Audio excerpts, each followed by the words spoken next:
Record. Hello, everyone, and welcome to the Masterpiece Lounge. I am your hostess, certified life coach, author, and speaker, Chrisnatha Derosier. And I'm excited to be back with another segment.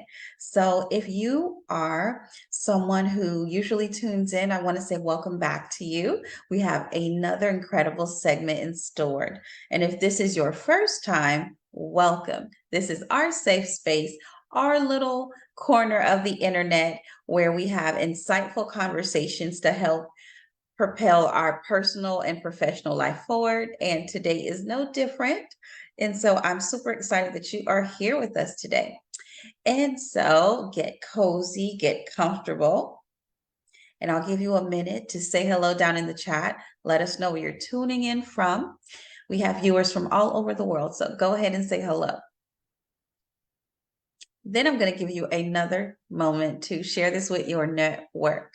I believe it's going to be truly a blessing and super beneficial, and you'll be able to have some nuggets you can apply starting today.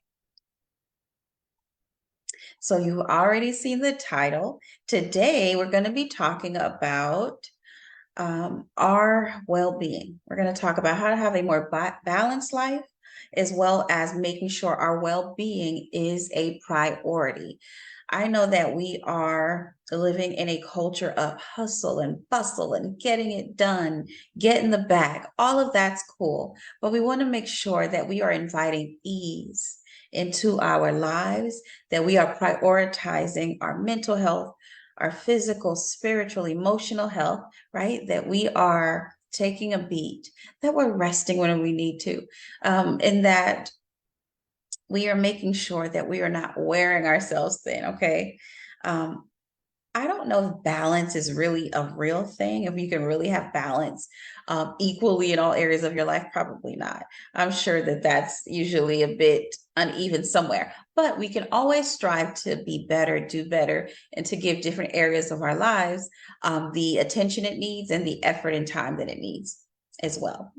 Okay, so let's just jump right in. I'm going to be sharing some tips and strategies on what you can start doing to help having a more balanced life, as well as making sure your well-being is a priority. Because I want you to remember that you are a priority. Okay, you are a priority. Therefore, you need to take care of yourself. Number one for all my note takers is prioritize self-care. Prioritize self-care. It is imperative. It is imperative. It is a must. I need you, starting today, to make self-care a non-negotiable. It must become a non-negotiable part of your routine, right? That you take a beat, take a moment. We don't rest because we're tired. We rest so that we don't get tired, right? So this includes getting enough sleep. Okay, I am convicted. I haven't been getting enough sleep lately, but oh, will I be making up for that very soon, right? So get enough rest and eat nutritious meals. Okay, I know sometimes when we're on the run, we're just grabbing things, right? We're just grabbing meals to go. Okay, it happens, right? This is not about perfection, but this is about progress and being intentional. But make sure you are having nutritious meals and engaging in regular exercise. That can look like weightlifting, that can look like cardio, that can look like dancing, joining a class, getting outside, getting some fresh air. You want to make sure that you're moving. Okay, that's important. Number two is set clear boundaries. It's time to set boundaries with yourself, with other people, with your work. Set those boundaries, establish them, protect your time, protect your energy. A lot of times we talk about time management. I don't think we spend enough time talking about energy management. Not only do we need to manage our time, we need to manage that energy as well. So learn to say no to activities or commitments that drain you. It's okay to disappoint others sometimes. If they don't align with your priorities, sometimes you just have to sit that out, and that is okay. So say it with me, everybody. It is okay to say no. It's okay to say no. Number three is to practice mindfulness and presence. I struggled with this for so long. So I want you to begin to cultivate mindfulness by being fully present absolutely 100% present in the moment. I can honestly admit that there were a lot of times where I would be at an event, at an engagement, in a moment where I should be enjoying it and creating memories, but instead I was worried about what my to-do list was going to be for the following day. Just thinking about when I get home and when I leave here, I have to do X, Y, and Z. But I wasn't enjoying myself. I wasn't present, or I was scrolling on my phone, right? So now I make it a priority to put my phone away. Talk to the people that I'm next to, right? Spend time, create memories, be present, right? So engage in activities with your full attention, whether it's work, spending time with loved ones, friends, or enjoying a hobby that you like, right? You want to make sure that you're present. It is a memory. You're creating a memory. Number 4 is to maintain a well-balanced diet. Eat a variety of things, right? Nutritious meals, like we mentioned before. What is that exactly? Well, that's food that support your physical health, right? You want to make sure that you're getting what you need, that you're getting your veggies, you're getting your fruits, your veggies. We all have different dietary restrictions, and so eat accordingly, right? But focus on whole foods, limit processed and sugary items. I'm not saying completely eliminate it whatsoever, right? You decide, but at least limit it. It will make a difference. You will feel better. You will feel better. You'll have more energy. Number 5, stay active and exercise regularly. I am not necessarily a gym girl. I go here and there, but I don't love it, right? But that doesn't mean that I can't stay active and keep moving, right? So what do I like? I like music, right? So incorporate physical activity into your routine, whatever that looks like for you. And you can try different things to see what you like, but find activities that you enjoy, whether it's yoga, jogging, dancing, any form of exercise that brings you joy. And listen, don't discount taking a walk. For some of us, we may feel like, well, I'm not in the gym, I'm not lifting weights, I'm not doing all of this stuff that other people are doing. Even you taking walks, that's still activity and that's still good. So don't compare yourself to anyone. And the goal is to just get moving. Okay. Number 6 is nurture your spiritual well being. Nurture your spiritual well being with everything going on in the world and in life. It is important that we have a spiritual grounding, right? So engage in your spiritual practices that resonate with you. For me, it's prayer. It's prayer. It's prayer. A prayer life is necessary for my sanity, right? And so, prayer, meditation, attending church services, Bible studies, right? Life groups, spending time in nature, journaling. This can provide a sense of purpose and inner peace. And trust me, we definitely need that. Number 7 is cultivate positive relationships. I don't know about you, but I just want to be around people that are good for my soul, I can laugh with, and that they have grace for my humanity. I don't always have to be on, right? I get to be my full self. And that is important, a safe space, right?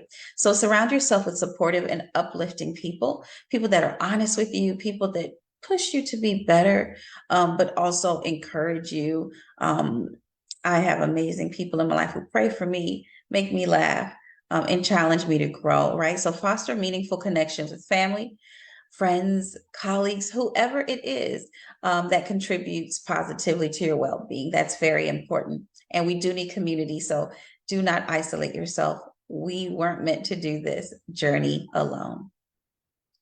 Number 8 is practice gratitude and positivity. I will say this again, be grateful.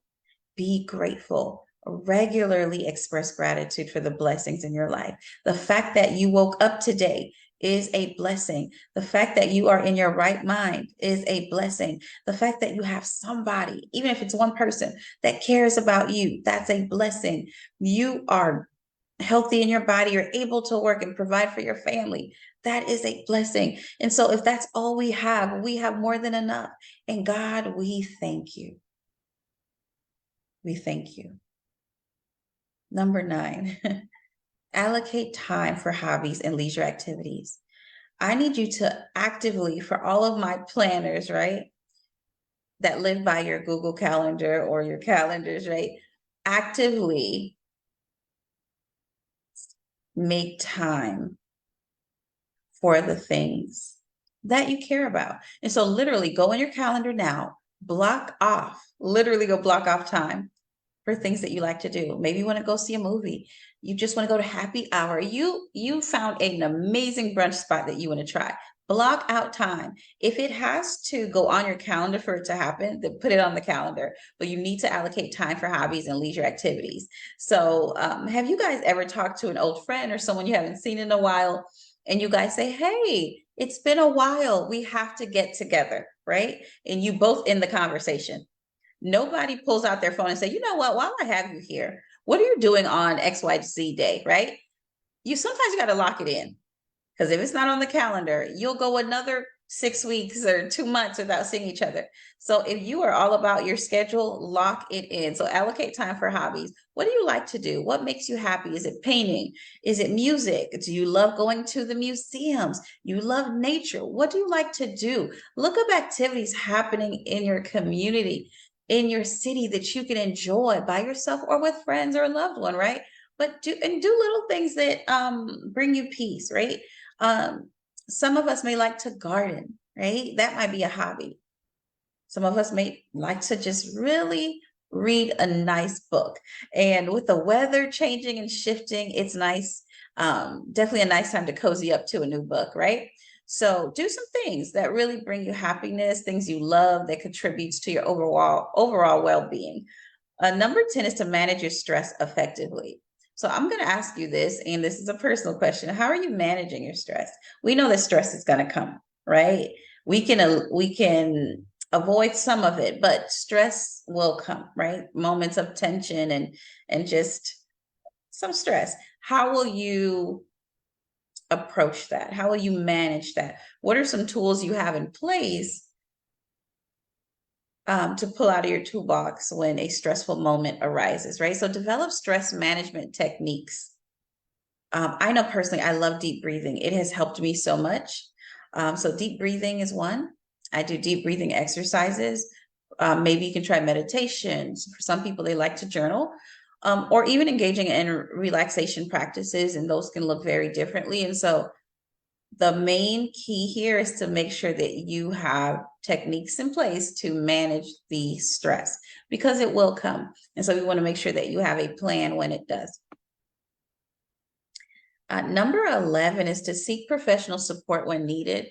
Nothing is wrong or weak about needing therapy, needing someone to talk to, um, reaching out to healthcare professionals, even hiring a coach, right? Hey, I need a life coach. I don't know what the next steps are, and I need help figuring that out. So if you need a coach, hire one, whether it's a life coach, a financial coach, right? A business coach, whatever it is, seek it out. Coaches are in place for a reason. Mentors are in place for a reason. Professionals are in place for a reason. So please reach out. Once again, that is part of your support network, right? So seek out help when necessary for your mental, emotional challenges. If you need to get with your spiritual leaders, right? Whatever you need to do, reach out, say something, speak up. Seeking support is a sign of strength. Seeking support is a sign of strength. Number 12 is to practice continuous learning and growth. I absolutely love learning through podcasts, books, watching sermons and talks, right? Online, absolutely love them. So that's something to consider as well. And lastly, regularly evaluating and adjusting your priorities. Sometimes what was super important a year ago isn't as important now. And so it's important to always revisit, your priorities, and just to reevaluate. Is this still important? Is this still number one for me? Do I need to move this down? Do I need to readjust what's priority, or just the order of priority for my life and for my business and for my well-being, right? What does that look like? So reflect on your goals, because they change over time. Reflect on your priorities. Do this on a regular basis. Adjust your commitments. It's okay to commit to something a year, 2 years ago, and that no longer being a priority or something that's part of your schedule, that's okay. So adjust your commitments, adjust your activities to align with what truly matters to you and what makes sense in this season of your life. Achieving balance is a huge process. It requires attention on a regular basis. So I want to make sure that we are really actively paying attention to us. Okay. And it requires adjustment. Adjust, align, refocus, but most importantly, take care of yourself. And so I hope with all of these tips today that you were able to really find a few things that you really were able to say, hey, you know what? I could do that differently. I could do that better. I could give that some more attention and start to make those changes necessary. Why? Because you are a priority and your well-being is extremely important. It should be very high on the priority list. All right. So that's all I have for you today. And thank you for hanging out with me in the Masterpiece Lounge. And I will see you next time, same place, same time next week. Let's connect on all social media platforms at Chrisnatha everywhere. And until then, be well. Take care.